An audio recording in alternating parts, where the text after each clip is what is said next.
En Guinée, entre 2022 à nos jours, une institution aura porté le combat juridique, politique et citoyen. Il s'agit bien sûr du Conseil national de la transition, à sa tête honorable Dr Dansa Kourouma. 4 ans après son installation, le CNT n'a pas seulement légiféré, il a écrit une constitution, restauré la légalité républicaine et surtout permis au peuple guinéen de choisir démocratiquement son président. Ce 25 février 2026, le Conseil national de la transition célèbre 4 années depuis l'installation de ses conseillers, une étape qui peut sembler formelle, mais qui correspond à une séquence politique décisive marquée par des réformes, une nouvelle constitution et une trajectoire institutionnelle complexe. Alors, que retenir de ces 4 années du Conseil national de la transition? Quel rôle a réellement joué cette institution dans la trajectoire politique de la Guinée? Pour répondre à cette question, revenons un peu en arrière. Le 5 septembre 2021, la Guinée traverse une rupture profonde. Les institutions issues des urnes sont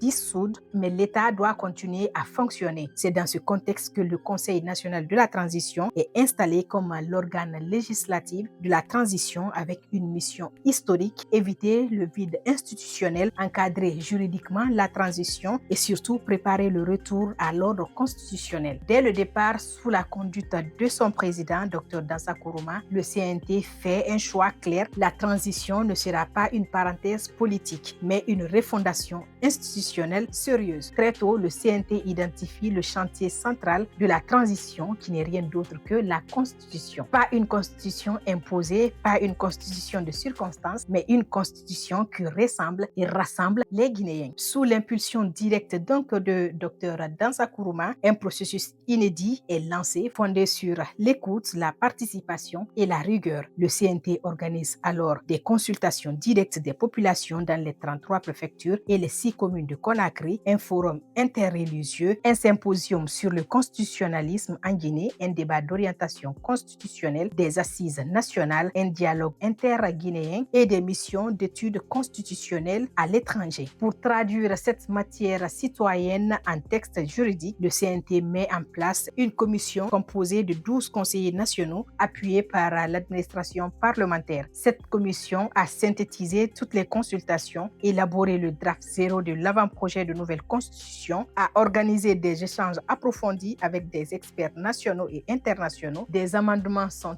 intégrés, le texte est travaillé, affiné, sécurisé juridiquement. La rigueur reste la marque de fabrique du président du Conseil national de la transition, honorable Dr Dansa Kourouma, qui refuse toute précipitation. Après ce long processus, l'avant-projet de nouvelle constitution est examiné en plénière, débattu. Enfin, on passe à l'adoption de l'avant-projet, un moment historique pour les Guinéens. Le 29 juin 2024, le CNT présente officiellement ce texte à l'opinion publique. Attention, car le CNT ne s'arrête pas à l'adoption du texte. Sous la bienveillance, la pédagogie et l'engagement personnel du président du CNT, une vaste campagne de vulgarisation est lancée. En ligne, il y avait la plateforme www.debatcitoyen.org, un centre d'appel avec un numéro vert gratuit permettant aux citoyens de s'exprimer. Sur le terrain, dialogue institutionnel avec plus de 1200 acteurs issus de 16 composantes nationales, sans oublier les rencontres internationales. Nous avons assisté à une vague d'échanges entre le gouvernement, les institutions, les anciens premiers ministres, les partis politiques, la société civile, la presse et la diaspora. Puis vient la vulgarisation populaire du 6 novembre au 3 décembre 2024, déploiement dans toutes les régions, préfectures et sous-préfectures de la Guinée, des meetings géants partout en Guinée, des tables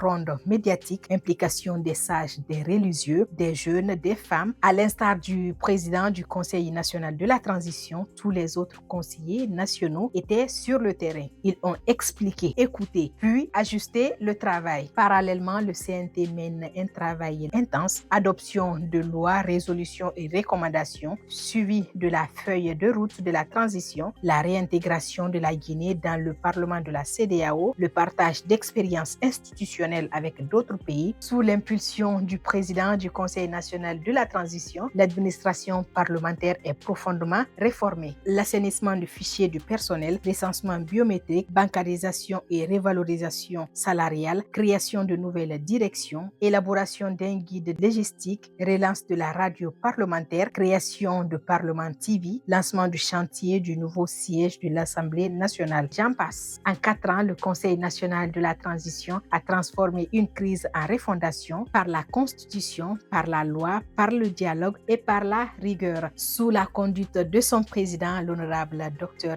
Dansakourouma a rendu au peuple guinéen ce qui lui appartient.